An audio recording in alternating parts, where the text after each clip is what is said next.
Hi friends, ನಿಮ್ಮೆಲ್ಲರಿಗೂ ಕೂಡ ನಿಮ್ಮದೇ ಆಗಿರ್ತಕ್ಕಂಥ ಯೂಟ್ಯೂಬ್ ಚಾನಲ್ ಸ್ಟಡಿ ವಿತ್ ಪರಶುರಾಮ್ಗೆ ಸ್ವಾಗತ ಅಂತ ಹೇಳ್ತಾ, ಇಂದು ನಡೆದಿರ್ತಕ್ಕಂಥ SSLC ಸಮಾಜ ವಿಜ್ಞಾನ ವಾರ್ಷಿಕ ಪರೀಕ್ಷೆಯ ಕೀ ಉತ್ತರಗಳನ್ನು ನೋಡೋಣ. ತುಂಬಾ ಈಸಿಯಾಗಿರ್ತಕ್ಕಂಥ ಪೇಪರ್ ಇತ್ತು. ಯಾರೆಲ್ಲ ನಮ್ಮ ವೀಡಿಯೋಸ್ಗಳನ್ನ ವಾಚ್ ಮಾಡಿದ್ದೀರಿ, ಸೊ ಖಂಡಿತವಾಗಿ ನಿಮಗೆ ಬೆನಿಫಿಟ್ ಆಗ್ಬೋದು. ಸೊ SSLC ಆದ ನಂತರ PUC ಫಸ್ಟ್ ಮತ್ತು ಸೆಕೆಂಡ್ ಇಯರ್ಗೂ ಕೂಡ ನಮ್ಮ ವೀಡಿಯೋಗಳಿದ್ದಾವೆ. ಸೊ ಅವುಗಳನ್ನು ಸಹಿತ ಮಿಸ್ ಮಾಡದೆ ನೋಡಿ ಅಂತ ಹೇಳ್ತಾ, ವಿಡಿಯೋನ ಲೈಕ್, ಶೇರ್ ಮತ್ತು ಸಬ್ಸ್ಕ್ರೈಬ್ ಮಾಡೋದನ್ನು ಮಾತ್ರ ಮರೆಯದಿರಿ ಅಂತ ಹೇಳ್ತಾ, ಇವತ್ತಿನ ಕೀ ಆನ್ಸರ್ಸ್ ನೋಡೋಣ. ನಿಮ್ಮ ಸ್ಕೋರನ್ನು ಕಮೆಂಟಲ್ಲಿ ತಿಳಿಸಿ. ಫಸ್ಟ್ ಒನ್, ಖಾಯಂ ಜಮೀನ್ದಾರಿ ಪದ್ಧತಿಯನ್ನು ಜಾರಿಗೆ ತಂದ ಗವರ್ನರ್ ಜನರಲ್ ಅಂತ ಕೇಳಿದ್ದಾರೆ. Option B, corn Wallis is the right answer. ಎರಡನೇ ಪ್ರಶ್ನೆ, 1942ರ ಸ್ಟಾಲಿನ್ ಗ್ರಾಡ್ ಯುದ್ಧದಲ್ಲಿ ಜರ್ಮನ್ ಪಡೆಗಳನ್ನು ಸೋಲಿಸಿದ ದೇಶ ಯಾವುದು ಅಂತ ಕೇಳಿದ್ದಾರೆ. ಅದು ಬಂದುಬಿಟ್ಟು ಆಪ್ಷನ್ ಸಿ, ರಷ್ಯಾ ಅಂತಕ್ಕಂಥದ್ದು. ಯಾರೆಲ್ಲ ಬರೆದಿದ್ದೀರಿ, ನಿಮ್ಮ ಉತ್ತರ ಎಕ್ಸಾಕ್ಟ್ಲಿ ರೈಟ್ ಆನ್ಸರ್ ಬರ್ತದೆ. ಪ್ರಶ್ನೆ 3, ದಕ್ಷಿಣ ಏಷ್ಯಾ ಪ್ರಾದೇಶಿಕ ಸಹಕಾರ ಸಂಘ, ಅದನ್ನೇ ನಾವು ಸಾರ್ಕ್ ಅಂತ ಕರಿತೀವಿ. ಹಾಗಾದರೆ ಸಾರ್ಕ್ನ ಮುಖ್ಯ ಕಚೇರಿ ಇರೋದು ಎಲ್ಲಿ ಅಂತ ಕೇಳಿದರು. ಕೊಟ್ಟ ಆಯ್ಕೆಗಳಲ್ಲಿ ಆಪ್ಷನ್ ಡಿ ಇದೆ ನೋಡಿ, ಕಠ್ಮಂಡುವಿನಲ್ಲಿ ಅಂತಕ್ಕಂಥದ್ದು ಸರಿಯಾದ ಉತ್ತರವನ್ನು ಬರಿಬೇಕಿತ್ತು. ಪ್ರಶ್ನೆ 4, ಕರ್ನಾಟಕದಲ್ಲಿ ಜೀತ ಪದ್ಧತಿಯನ್ನು ರದ್ದುಗೊಳಿಸಿದವರು ಯಾರು ಅಂತ ಕೇಳಿದ್ದಾರೆ. ಸೊ ಕರ್ನಾಟಕದಲ್ಲಿ ಜೀತ ಪದ್ಧತಿಯನ್ನು ರದ್ದು ಮಾಡಿದವರು option B, D Devaraj Urs is the ಸರಿಯಾದ ಉತ್ತರ. ಮುಂದಿನ ಪ್ರಶ್ನೆ 5, ಭಾರತದ ಪ್ರಾದೇಶಿಕ ಮತ್ತು ಸ್ವತಂತ್ರ GPS ವ್ಯವಸ್ಥೆಯ ಹೆಸರೇನು ಅಂತ ಕೇಳಿದರೆ. ಸೊ ನಾವಿಕ್ ಅನ್ನೋದು ನಿಮಗೆಲ್ಲ ಗೊತ್ತಿದೆ, ಯಾಕಂದರೆ ಆಲ್ರೆಡಿ ಪ್ರಶ್ನೆಯೂ ಕೂಡ ನಿಮಗೆ ಬಂದಿತ್ತು. ನೆಕ್ಸ್ಟ್ ಒನ್, ಮುಂಬೈಯನ್ನು ಭಾರತದ ಮ್ಯಾಂಚೆಸ್ಟರ್ ಅಂತಲೇ ಕರೀತಾರೆ, ಏಕೆ ಅಂತ ಕೇಳಿದ್ದಾರೆ. ಸೊ ಮುಂಬೈಯನ್ನು ಭಾರತದ ಮ್ಯಾಂಚೆಸ್ಟರ್ ಅಂತ ಕರೀಲಿಕ್ಕೆ ಕಾರಣ ಏನಪ್ಪ ಅಂದರೆ, ಅದು ಆಯ್ಕೆ ಡಿ, ಇಲ್ಲಿ ಹೆಚ್ಚು ಹತ್ತಿ ಬಟ್ಟೆ ಕೈಗಾರಿಕೆಗಳಿವೆ ಅಂತ ಬರೆದಿದ್ರೆ ಸೊ ನಿಮಗೆ ಒಂದು ಅಂಕ ಏನು ಮಾಡ್ತಾರಪ್ಪ ಅಂದರೆ ಕೊಡ್ತಾರೆ. ನೆಕ್ಸ್ಟ್ 7ನೇ ಪ್ರಶ್ನೆ, ಪ್ರತ್ಯಕ್ಷ ತೆರಿಗೆಗೆ ಉದಾಹರಣೆ ಕೊಡಿ ಅಂತ ಕೇಳಿದ್ದಾರೆ. ಸೊ ಕೊಟ್ಟ ಆಯ್ಕೆಗಳಲ್ಲಿ ಯಾವುದು ಪ್ರತ್ಯಕ್ಷ ತೆರಿಗೆ ಅಂತಂದರೆ ಆಪ್ಷನ್ ಸಿ, ಕಂಪನಿ ತೆರಿಗೆ ಅಂತ ಇದೆ ನೋಡಿ, ಅದು ಸರಿಯಾದ ಉತ್ತರ ಬರ್ತದೆ. ಪ್ರಶ್ನೆ 8, ರಾಜು ಒಬ್ಬ ವಿದ್ಯಾರ್ಥಿ. ಆತನು ಬ್ಯಾಂಕಿನಲ್ಲಿ ಯಾವ ಖಾತೆಯನ್ನು ತೆರೆಯಲು ಬಯಸಿದ್ದಾನೆ, ಆತನಿಗೆ ಸೂಕ್ತವಾದ ಬ್ಯಾಂಕ್ ಖಾತೆ ಯಾವುದು ಅಂತ ಕೇಳಿದ್ದಾರೆ. ಸೊ ವಿದ್ಯಾರ್ಥಿ ಅಂದರೆ ನೀವು ಉಳಿತಾಯ ಖಾತೆನೇ ಬರೀಬೇಕು. ಸೊ ಉಳಿತಾಯ ಖಾತೆ ಅಂತ ಬರೆದ್ರೆ ನಿಮಗೆ ಒಂದು ಅಂಕ ಕೊಡ್ತಾರೆ. ಇಷ್ಟು ಬಹು ಆಯ್ಕೆ ಪ್ರಶ್ನೆಗಳಿತ್ತು. ಮುಂದಿನ ಪ್ರಶ್ನೆ 9, ಮೈಸೂರು ಸಿವಿಲ್ ಸರ್ವಿಸ್ ಪರೀಕ್ಷೆಗಳನ್ನು ಪ್ರಾರಂಭಿಸಿದವರು ಯಾರು ಅಂತ ಕೇಳಿದ್ದಾರೆ.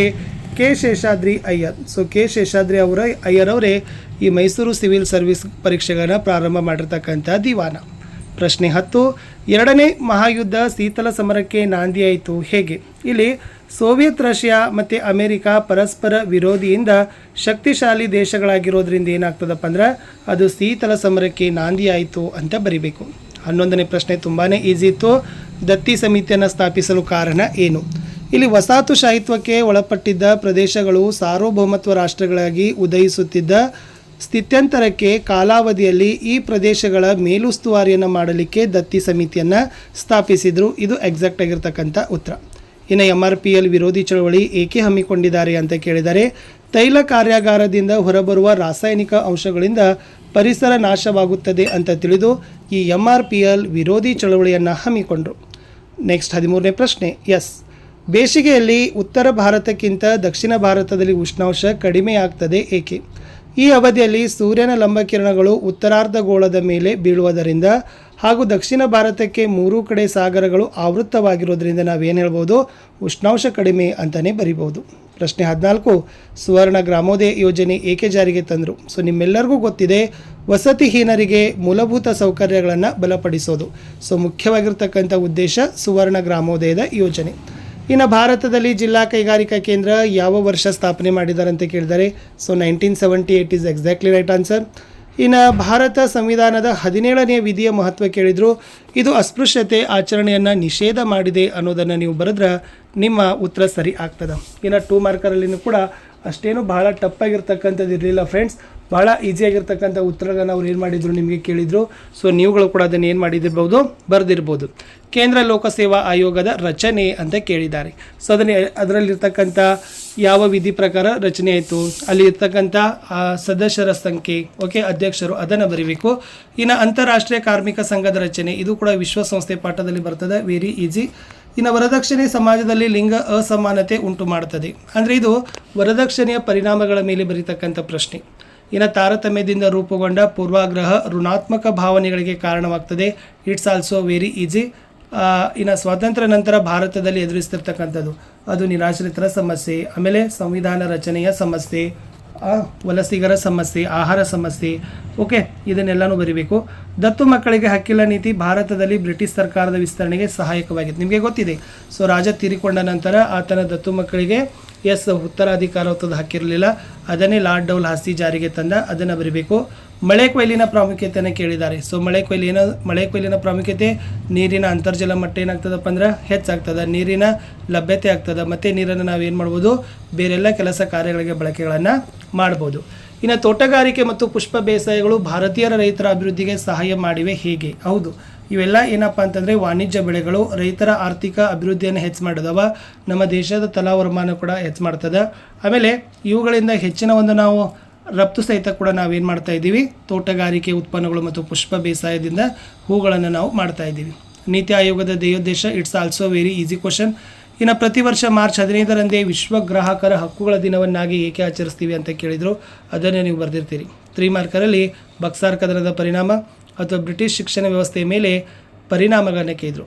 ಇನ್ನು ಭಾರತದಲ್ಲಿ ಕಂಡುಬರುವ ಅರಣ್ಯಗಳ ಪ್ರಕಾರ 6 ಅರಣ್ಯಗಳ ಪ್ರಕಾರಗಳು ಬರಬೇಕಿತ್ತು. ಪಶ್ಚಿಮ ಕರಾವಳಿಯ ಬಂದರುಗಳನ್ನು ಸಹಿತ ನಿಮಗೆ ಕೇಳಿದರು, ಅದು ಈಜಿ ಇತ್ತು. ಇನ್ನು ಗ್ರಾಮೀಣಾಭಿವೃದ್ಧಿಯಲ್ಲಿ ಪಂಚಾಯತ್ ರಾಜ್ ಸಂಸ್ಥೆಗಳ ಪಾತ್ರ, ಓಕೆ. ಇನ್ನು ಸಾರ್ವಜನಿಕ ಹಣಕಾಸು ವೈಯಕ್ತಿಕ ಹಣಕಾಸಿಗಿಂತ ಹೇಗೆ ಭಿನ್ನ?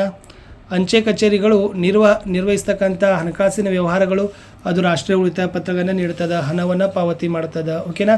ಆಮೇಲೆ ವಿಮೆಗಳನ್ನು ಕೊಡ್ತದೆ, ಓಕೆ, ಅದನ್ನೆಲ್ಲ ಬರೀಬೇಕು. ATM ಸೇವೆಯೂ ಇದೆ, ಅಲ್ಲಿ ಡೆಬಿಟ್ ಕಾರ್ಡ್ ಸೇವೆಯೂ ಕೂಡ ಕೊಡ್ತಾರೆ. ಒಂದು ದೇಶದ ಆರ್ಥಿಕ ಅಭಿವೃದ್ಧಿಯಲ್ಲಿ ಉದ್ಯಮಿಗಳ ಪಾತ್ರ, ಓಕೆ, ಹೊಸ ಯೋಜನೆಗಳನ್ನು ಜಾರಿ ಮಾಡ್ತಾರೆ, ಕೆಲಸಗಳನ್ನು ಕೊಡ್ತಾರೆ, ಓಕೆ, ಬಂಡವಾಳದ ಕ್ರೋಢೀಕರಣವನ್ನು ಮಾಡ್ತಾರೆ, ಮಾನವ ಅಭಿವೃದ್ಧಿಯ ಸಮರ್ಪಕ ಬಳಕೆ ಮಾಡ್ತಾರೆ, ದೇಶದ ಆರ್ಥಿಕತೆಯನ್ನು ಹೆಚ್ಚಿಸ್ತಾರೆ.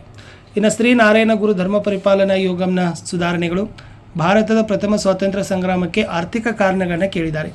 ಇನ್ನು ಭಯೋತ್ಪಾದನೆ ಜಾಗತಿಕ ಭದ್ರತೆಗೆ ಆತಂಕಕಾರಿ, ಇಟ್ ಮೀನ್ಸ್ ಭಯೋತ್ಪಾದನೆ ಪರಿಣಾಮಗಳನ್ನು ನೀವು ಬರೀಬೇಕು. ಸೊ ಭಯೋತ್ಪಾದನೆಯ ಪರಿಣಾಮಗಳನ್ನು ಬರೆದ್ರೆ ನಿಮಗೆ ಇಲ್ಲಿ 3 ಮಾರ್ಕ್ಸ್ ಕೊಡ್ತಾರೆ. ಸಂಘಟಿತ ವಲಯದ ದುಡಿಮೆಗಾರರ ಲಕ್ಷಣ, ಇಲ್ಲಿಗೆ ನಿಶ್ಚಿತ ಕಾಯ್ದೆ ಕಾನೂನು ಇದ್ದಾವೆ, ನಿಗದಿತ ವೇತನ ಇದ್ದಾವೆ, ಭತ್ಯೆಗಳಿದ್ದಾವೆ, ಕೆಲಸದ ಸಮಯ ಇದೆ, ಓಕೆನಾ, ಅಧಿಕಾರದ ಏಣಿ ಶ್ರೇಣಿ ಇದ್ದಾವೆ, ನಿಶ್ಚಿತಪಡಿಸಿರ್ತಕ್ಕಂಥ ವಿದ್ಯಾರ್ಹತೆಗಳೆಲ್ಲ ಏನು ಮಾಡ್ತಾರಪ್ಪ ಅಂದರೆ ಇಲ್ಲಿ ಬಯಸ್ತಾರೆ. ಇನ್ನು ಭೂಕಂಪಗಳ ಪರಿಣಾಮಗಳನ್ನ ಕೇಳಿದ್ದಾರೆ. ಭೂಕಂಪಗಳು ಅತ್ಯಂತ ವಿನಾಶಕಾರಿ, ಅಂದರೆ ಅವು ಸಾವು ನೋವನ್ನು ಮಾಡ್ತವೆ. ಆಮೇಲೆ ಇರತಕ್ಕಂಥ ಅಪಾರ ಪ್ರಮಾಣದಲ್ಲಿರ್ತಕ್ಕಂಥ ಜನರಿಗೆ ಜೀವಹಾನಿಯನ್ನು ಉಂಟು ಮಾಡ್ತವೆ, ಸಂಪರ್ಕದಲ್ಲಿ ಅಡಚಣೆಯನ್ನು ಉಂಟು ಮಾಡ್ತವೆ, ಸಂಚಾರದಲ್ಲಿ ಅಡಚಣೆಯನ್ನು ಉಂಟು ಮಾಡ್ತವೆ. 4 ಮಾರ್ಕರಲ್ಲಿ ಈಸಿ ಇತ್ತು. ಬ್ರಿಟಿಷ್ ಆಳ್ವಿಕೆ ವಿರುದ್ಧ ಹಲಗಲಿ ಬೇಡರ ಪ್ರತಿಭಟನೆ ಒಂದು ಪ್ರಮುಖ ಸಶಸ್ತ್ರ ದಂಗೆ ಅಥವಾ ಸ್ವಾಮಿ ದಯಾನಂದ ಸರಸ್ವತಿಯವರ ಕೊಡುಗೆ, ಮಣ್ಣಿನ ಸವೆತ ತಡೆಗಟ್ಟುವ ವಿಧಾನ, ಕೈಗಾರಿಕೆಗಳ ಸ್ಥಾನೀಕರಣದ ಮೇಲೆ ಪ್ರಭಾವ ಬೀರುವ ಅಂಶ.